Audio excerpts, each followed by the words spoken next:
මාළුවෙක් එහෙම ග්‍රිල් කරගෙන පොඩි සප්පායමක් දාගමුද? සප්පායමක් නොදැම්මත් කමන්නේ. මේක බලන්නකෝ. හරිම රසට ගෙදරදිම ලේසියෙන් හදාගන්න පුළුවන් ග්‍රිල් ෆිෂ් රෙසිපියක් තමයි මේ අරන් ඇවිල්ලා තියෙන්නේ. මේකට ඉතින් ගෙදර අනිවාර්යෙන් රොටි තටියක් තියෙන්නම ඕන.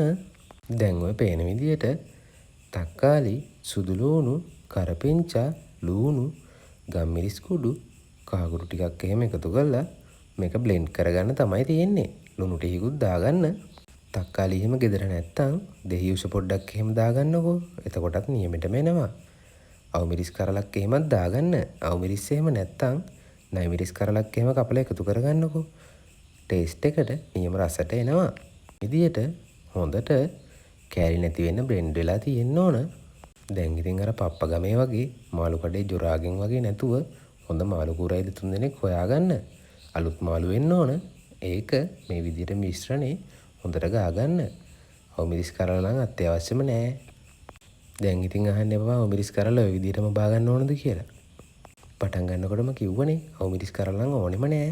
මාළුවා ඔය විදියට පොඩි පොඩි තීරු වලට කපා ගන්න තරමට තමයි මේ ටේස්ට් එක හොඳට එන්නේ. එතකොටනේ අපේ මිශ්‍රණේ හොඳට මාළුවගේ ඇතුළට කාවදින්නේ.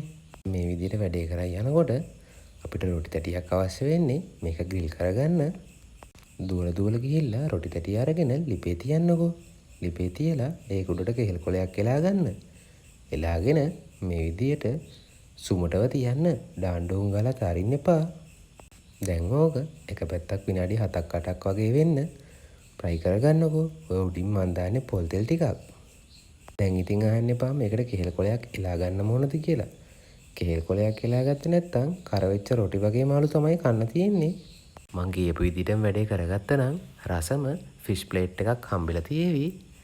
එහෙනම් මගේ වීඩියෝ වලට ගොඩක් ස්තුතියි. තවත් රසම රස රෙසිපියකින් ආයෙත් හම්බෙමු. ගිහින් එන්නම්. බුත් සරණයි.